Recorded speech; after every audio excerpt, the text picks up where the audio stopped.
Hi YouTubers and subscribers, and this is Off-Grid Laundry Part 2. Why am I inside my lovely, unused washing area? It's because the washer died. I think I cursed myself after that video that got thousands and thousands of hits. My washer decided to go like that. No lie. And ever since March, I have been doing laundry really off the grid. And you know, people, that's why I always want to drill it into your head. Have a backup plan. Be flexible, because when you're living off the grid, anything can happen.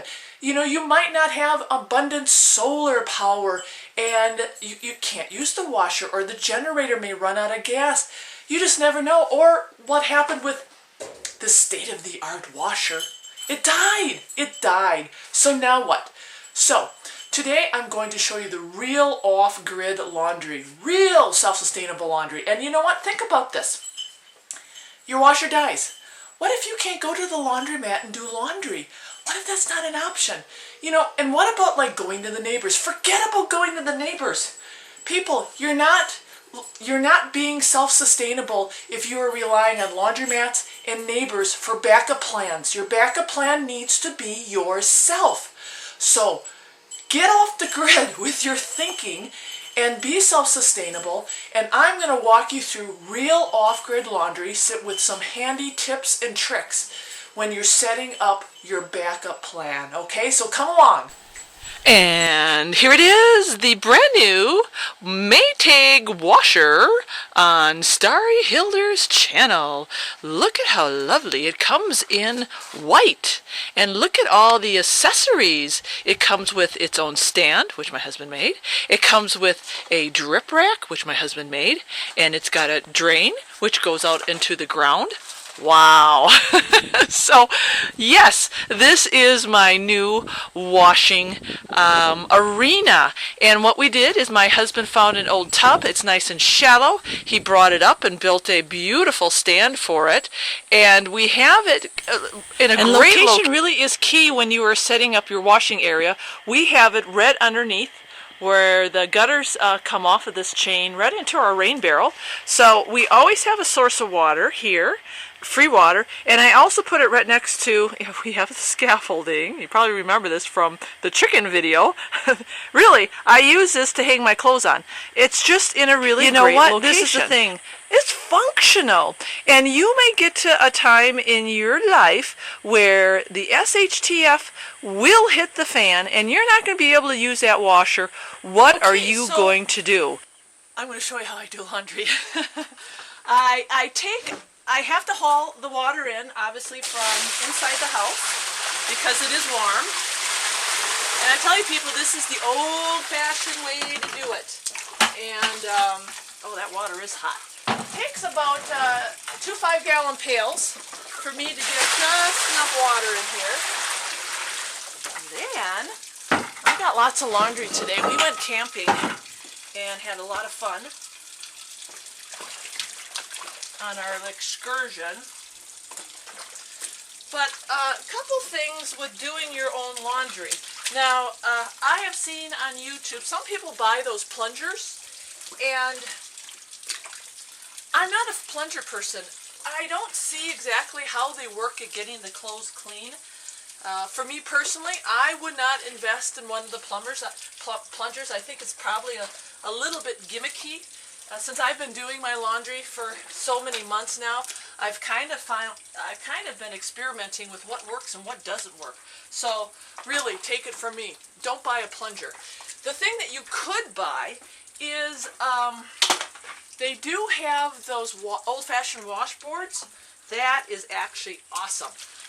Those could work really, really well. Now, I don't have one. Maybe I could go to a secondhand store. I'm still looking for one. But in the meantime, I want to show you what I get my clothes clean. So you see this. I've got a mat that is just an old shower mat that I flipped upside down. And when I scrub it right on those little suction cups. And I tell you, that really scrubs up my laundry and gets it clean. So watch that. I am the agitator. Look at that. It agitates. Perfect. So either you can do it with an old-fashioned washing board, or you could simply go out and get yourself one of these cheap rubber shower mats, and then that way you can just scrub it by hand. But look at all the dirt that is coming out of there. Isn't that awesome? While I am doing the laundry is I do make my own soap. You've probably seen me take it out of the bucket here. When I make my own laundry soap, I do a liquid soap, and you can see it. I hope you can see it. It gels up, and this is kind of liquidy right now. But in the wintertime, you might find the laundry soap, if you're making it by hand, it will solidify. And I'm going to give you guys a quick little tip. If you make your own laundry soap, I've seen some videos where they actually put it in a 1-gallon milk jug with the skinny tops. Don't do that, because this soap will solidify. Depending on the temperature in your house, you're going to find that when you go to take it out of that 1-gallon milk jug, it ain't going to come out because it's solidified. So I put it in these nifty little pails. I got a big lid here, and that way I can just scoop it out, and if in the wintertime when it gets a little bit cooler and it solidifies, I really don't care. Okay, so now we are in the rinse cycle. And this is the rinse cycle for me. A hose with water. Now, so far in our homestead, the water that we have, it's not a problem. We've got enough in our holding tank, and the spring is still producing water. But if it was a concern, people, once again, if it's a concern water, that rain barrel, that's why that's there. That is definitely a backup plan for rinse water. Okay, so we went through the rinse cycle. See how fast that is too? That's the other thing that I love about doing my laundry by hand is everything is so fast. I conserve on water. I get my clothes much cleaner. The rinse is much faster, and I'm conserving on energy. The only thing I'm using is muscle, people. That's it. So, now, the wringing of the clothes. I do not have a wringer, and I just want to touch on this briefly. I have looked on Amazon for wringers, and I have reviewed them.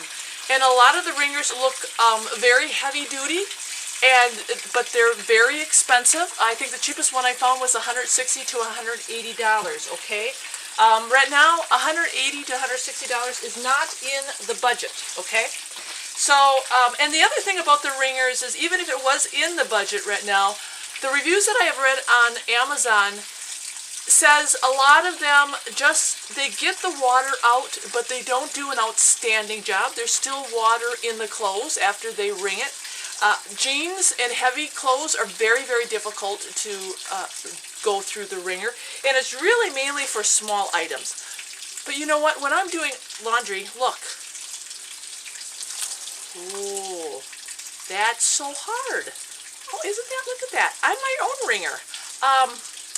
I just believe in good old-fashioned muscle. And we live in an area where we don't have a lot of humidity, so I can hand wring everything better than a wringer. I'll guarantee it. Because those reviews say that there's still water left in their clothing. So why would I want to spend all that money in a wringer? The other thing is, and I'm going to show you guys this in just a second.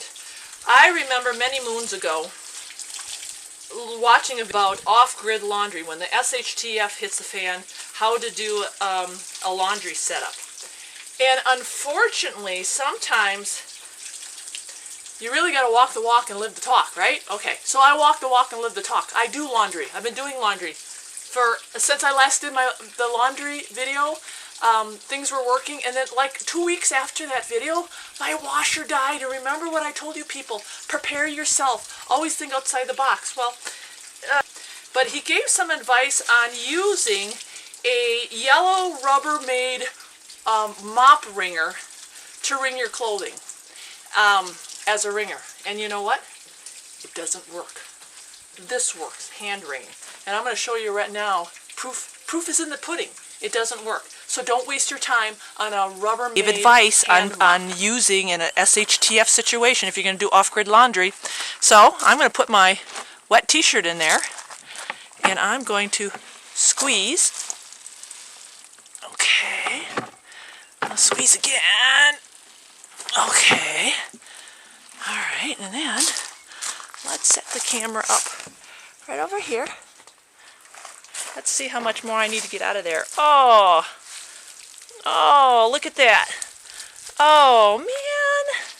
I might as well have just wrung it by hand. So the concept sounds novel, but this action it's not made for wringing clothing. Maybe a mop, but not clothing. So, again, I like to give people real-life practical advice, and because I have been doing the laundry all summer, all the way since spring, this is what works, hand wringing. And even big towels. Okay, you're not going to put this, I'm going to show you. Let's go over here and try it. Okay, let's put this big towel into this big hand wringer, because we all have big bath towels, right? Okay, yep. Okay, yep. I'm gonna really try hard. Okay, I'm really cranking on it. And let's go over here again. Now let's see how much water is left in it. This is a big bath towel. All right. Oh, that's too bad. There's a lot of water in there. Okay. So, just a practical tip. Don't buy yourself a Rubbermaid mop bucket unless you need it for your mopping the floors. But it really isn't practical for the off-grid laundry application of wringing out your clothing, okay? Okay, so that is the tips and tricks on real off-grid laundry. Here's another batch that I'm doing as you guys were taking a break. No, I was taking a break. No, I wasn't taking a break. I just got another batch done. Like I said, I had lots of laundry. It's fun. It's easy. Get a backup plan. Get a backup plan, because you never know when the SHTF will hit the fan. Always, always be prepared. All right, God bless you guys, and I gotta go wring this out and hang it up on the line. Bye-bye. Keep watching. Keep commenting.